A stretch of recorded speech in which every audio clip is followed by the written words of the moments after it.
যারা মহান আল্লাহ পাক রব্বুল আলামিনের সন্তুষ্টি অর্জনের জন্য মাহে রমজানুল মোবারকের রোজাগুলো পালন করবেন, ওই সমস্ত বান্দাদেরকে আল্লাহ পাক রব্বুল আলামিন নিজ হাতেই প্রতিদান দিবেন। আসসালামু আলাইকুম ওয়া রাহমাতুল্লাহি ওয়া বারাকাতুহু। সম্মানিত ভাই বোনেরা, সবাইকে মাহে রমজানুল মোবারকের শুভেচ্ছা অভিনন্দন। সম্মানিত উপস্থিতি ভাই বোনেরা, আজকে আমরা মাহে রমজানুল রোজার ফজিলত সম্পর্কে, রোজার প্রতিদান সম্পর্কে আলোচনা করব।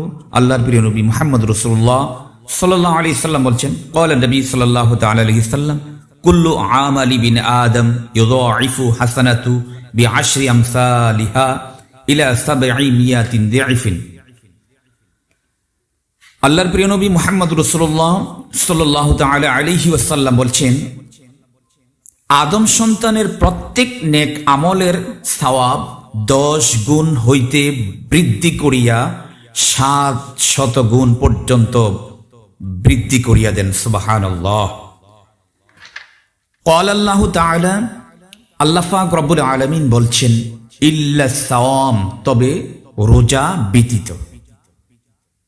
ফাইন্নাহু লি ওয়া আনা আজজি বিহি, আল্লাহ পাক রব্বুল আলামিন বলছেন, কেননা বান্দা আমি আল্লাহকে দেখে না, আমি আল্লাহকে না দেখেও আমি আল্লাহর উপর ঈমান এনেছেন, আমি আল্লাহকে দেখে না, আমি আল্লাহকে না দেখেও আমি আল্লাহর উপর বিশ্বাস করেছেন, আমি আল্লাহকে দেখে না, আমি আল্লাহকে না দেখেও আমি আল্লাহর হুকুম পালন করে সুবহে সাদিক থেকে সন্ধ্যা পর্যন্ত দিনের বেলা না খেয়ে সমস্ত অপরাধ অন্যায় ছেড়ে দিয়ে মারামারি, কাটাকাটি, রাহারাহাই, খুন খারাপি, মিথ্যা, হারাম, সমস্ত অপরাধ অন্যায় ছেড়ে দিয়ে একমাত্র আমি আল্লাহকে রাজি করার জন্য, আমি আল্লাহকে খুশি করার জন্য, আমি আল্লাহর হুকুম পালন করার জন্য তারা না খেয়ে আমি আল্লাহর সন্তুষ্টি অর্জন করার জন্য আমি আল্লাহর হুকুম পালন করে রোজা রেখেছি।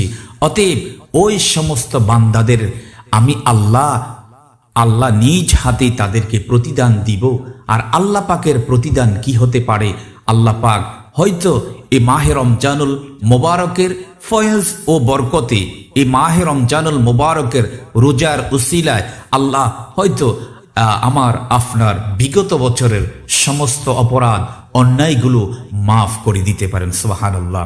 তাই আসুন আমরা এ মাহে রমজানুল মোবারককে সম্মান করি, ইজ্জত করি। এ মাহে রমজানুল মোবারকের উসিলায় আল্লাহ যেন আমাদেরকে মাফ করে দেন, কারণ আমাদের প্রত্যেকেরই গুনাহ আছে। আমরা পাহাড় সমতুল্য গুনাহ করেছি, অপরাধ করেছি, অন্যায় করেছি। আসুন সমস্ত অপরাধ অন্যায় থেকে আমরা আল্লাহর কাছে মাপ চাই।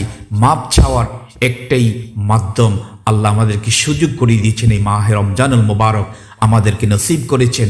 আসুন আমরা এই মাহে রমজানুল মোবারকে নামাজ, ইবাদত, বন্দেগী, কোরআন তেলাওয়াত, দুরূদ শরীফ, মিলাদ শরীফ, জিকির আজকার করি এবং এই মাহে রমজানুল মোবারকের 30টি রোজা আমরা যাতে সঠিকভাবে পালন করি।